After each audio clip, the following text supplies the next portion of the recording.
Welcome back. The fallout from President Biden's pardon of his son Hunter continues this morning as the White House goes on the defense. Watch this.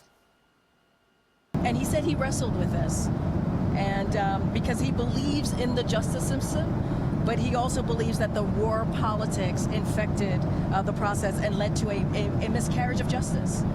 This is his words. I'm just repeating what the president said. The system doesn't get corrupted by politics for people whose name is not Biden. You're twisting and misrepresenting what I'm saying. I'm talking about a particular issue right now. I'm talking about the president's action on his son, pardoning his son, Hunter Biden. And that's what I'm going to stick to, and that's what I'm talking about. While President Biden just ended any chance of Hunter spending time behind bars, prosecutors still want to move forward with this tax case to prove that Hunter was guilty and that their case against him had nothing to do with politics. Special counsel David Weiss, who led the investigation against Hunter, filed a request to deny his dismissal, writing the government does not challenge that the defendant has been the recipient of an act of mercy. That does not mean the grand jury's decision to charge him was based on a finding of probable cause should be wiped away as if it never occurred. The defendant falsely claimed that the charges were the result of some improper motive or a selective prosecution. There was none and never has been any evidence of vindictive or selective prosecution. Joining me now is former FBI Assistant Director, Agent and Attorney Chris Swecker. Chris, great to have you this morning. Thank you so much for being here. Good morning, Maria. Yeah, I want to get your take on all of this because we've been talking about this very broad situation here and the fact that this exonerates Hunter Biden from everything. It exonerates him from everything from 2014 to today, even crimes he has yet to be charged with. Those charges or those recommendations of charges were coming from the Oversight Committee having to do with money laundering and influence peddling. Your reaction? Yeah, 10 years of absolution. I mean, it just reinforces the belief by many people in this country that there's a two-tiered system of justice. And in this case, I mean, 10 years for crimes that he hasn't even been indicted for. And let's be clear. I mean, the FBI took a dive on the Hunter Biden investigation. Mid-level executives killed the investigation along with Weiss, the U.S. attorney. They made sure that they didn't interview Hunter Biden and other key important people in the investigation. Dozens of shell corporations, $19 million moving through banks, the international banking system for services rendered or never rendered or rendered on behalf of people who are actually our enemies, who are bad actors in the international community, intelligence agents looking for influence in the Biden administration, as Biden as vice president. So, this just creates more cynicism on the part of this country, and it reinforces what we all thought.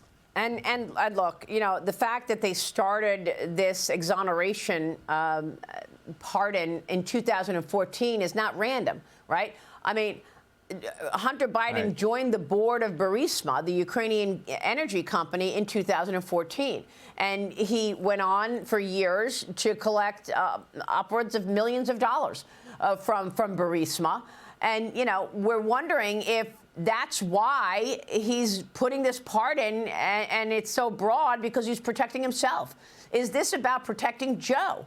Because Hunter might just be the tip of the iceberg for the Biden families. I spoke with Ohio Congressman Warren Davidson yesterday, and he thinks more pardons are coming, particularly for Joe's brother, Jim. Watch this. Part of it was they didn't want the discovery of Hunter Biden on the stand and being cross-examined. And so I think the other part of the tell will be, does it expand to other members like Jim Biden and Joe Biden himself? So you think Joe Biden, before he walks out of office, is going to pardon other family members?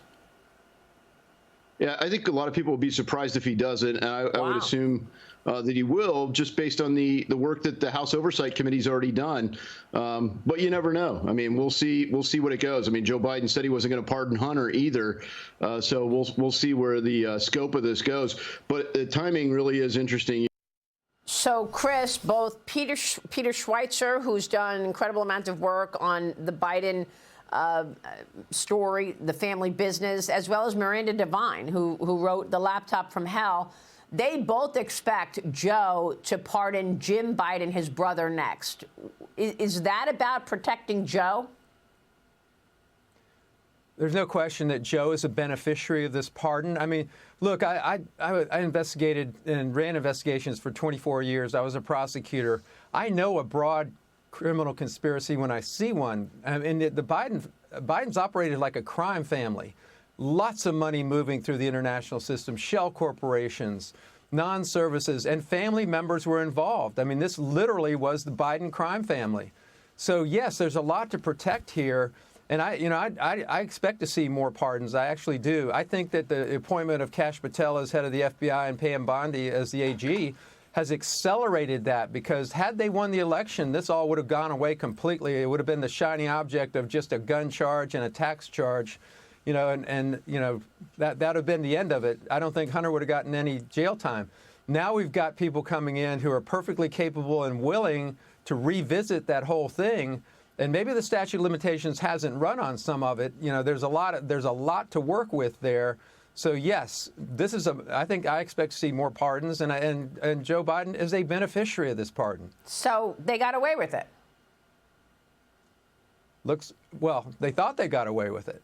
They tried to make that plea deal, and that plea deal fell apart because we had an astute judge.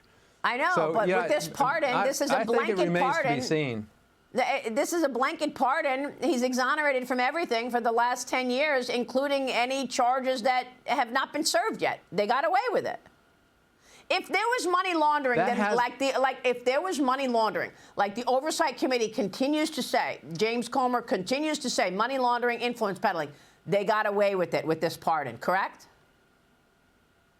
Well, it hasn't been tested in the courts whether you can pardon someone for a crime they haven't been charged with. That came up in the Nixon pardons. It never got up to the Supreme Court whether you could pardon someone for an indictment that hasn't been passed by a grand jury. So that's kind of an open question right now, and I can guarantee you the Trump team will test that out. Let me go back to Kash Patel. You just mentioned the president-elect nominating Kash Patel to be the next FBI director. Of course, he was instrumental with Devin Nunes in exposing the Russia collusion lie. And I spoke with Kash Patel just last week on how Americans can regain trust in these government agencies after all of this weaponization by the Biden and Obama administrations. Watch this. Exposure of corruption. Put out the documents, put out the evidence. We only have gotten halfway down the Russiagate hole. The people need to know that their FBI is restored by knowing full well what they did to unlawfully surveil them. The people need to know that there has been a de-weaponization, a defanging of the Department of Justice, and their houses of worship will no longer be raided. But they need to be shown the documents that said this was the reasoning they weaponized justice. And that, in my opinion, is how Congress can most importantly secure the trust or resecure the trust of these agencies and departments. So, Chris, you were there living through it, as we all were, the Russia collusion lie. Jim Comey, Andrew McCabe, Peter Strzok, Lisa Page. Is there criminality there, given that they, knew that there was no collusion with Russia, and yet they still left that question open? They leaked stuff so that people would think Trump colluded. Is there criminality that you believe Pam Bondi and Kash Patel will look at and bring the Russia collusion fraudsters up again? Well, I don't think there's any question that they're going to look at it. Look, 10 years ago, if you had asked me whether someone like Kash Patel would be needed to reform the FBI, I would have said no. It was a very different agency back then. That was before they used FISA 4 times against a presidential campaign and infiltrated a presidential campaign and entrapped an incoming cabinet member, and on and on and on. As you said, they've lost the trust of the American people. There are a lot of people that joined the FBI like myself to make a difference.